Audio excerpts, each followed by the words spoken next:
Are you struggling to find a grad school that actually seems to fit your profile? You are definitely not alone.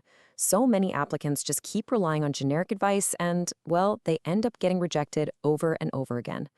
Today, we're going to break down a much smarter, data-driven way to find the programs that actually want you and, yep, will even pay you to be there. Let's dive in. Okay, this might sound a little harsh, right? But honestly, it gets to the absolute core of the problem. Asking for school lists on LinkedIn or some other social media platform is basically a recipe for rejection.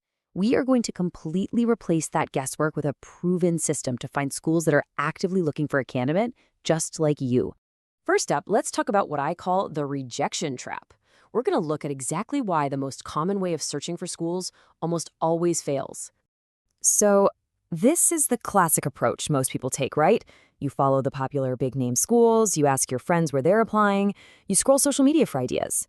But that path, it leads directly to a very predictable outcome.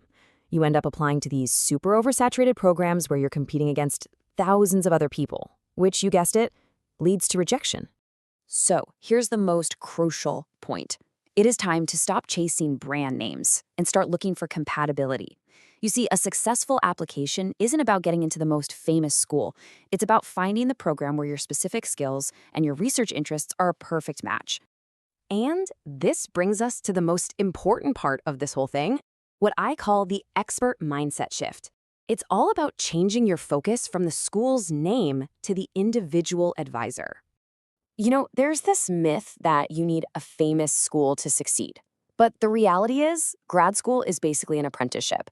Your success depends on just two things, your advisor and whether there's funding available. And here's the key. Admissions decisions are almost always made by the faculty in that department, not some central admissions office for the whole university. And it's so important to understand what full funding actually means. It's not a scholarship, it's a job. The university waives your tuition and pays you a salary, they call it a stipend, in exchange for your work as either a research or a teaching assistant. So you've made the mindset shift. Awesome, but how do you actually find these compatible funded programs? Well, it's time to stop Googling blindly and start using the right tools for the job. Here are 5 totally free tools that experts use. You've got ProFellow, which is amazing for finding fully funded programs. Peterson's has a massive database. Gradschools.com is great for global options. US News gives you real admission stats. And my favorite, the Grad Cafe, has real-world data from actual applicants. Seriously, these are your new best friends. All right, now for the most important strategy of all, the one that flips this entire process on its head. This is the backwards search, and it is the game-changing secret that most applicants completely miss out on. So where do you start? The answer to this one question reveals the biggest difference between a novice applicant and an expert one. The novice starts with a really broad, generic search query like this one. What does that do? It just pulls up the same top 10 list that everybody else is looking at, leading you right back into that rejection trap of oversaturated programs.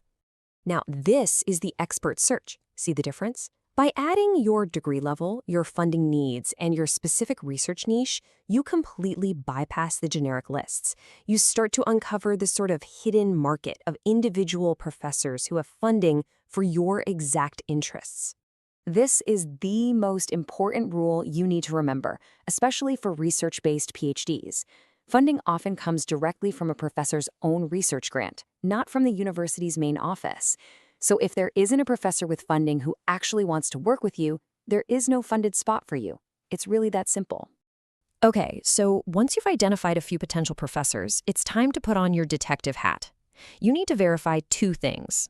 Is it a good fit? And do they actually have funding? This table shows you exactly how to investigate. You're looking for clues. For example, use Google Scholar to check for recent publications. If they've published in the last 3 years, you know they're active. Check the university's news page for any grant announcements. A new grant almost always means they're looking to hire students.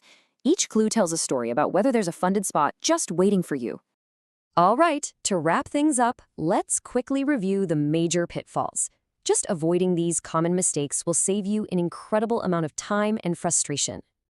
Okay, here are the top 5 mistakes to avoid. Chasing famous schools just for the name. Trusting rumors you see on social media. Applying without actually reading the professor's research, that's a big one. ignoring the funding situation, and finally, applying where your profile is just a clear mismatch. Steer clear of these and you'll be ahead of 90% of the other applicants. So here's the final takeaway. Securing a funded offer isn't about being the smartest person in the applicant pool. It's about being the most strategic.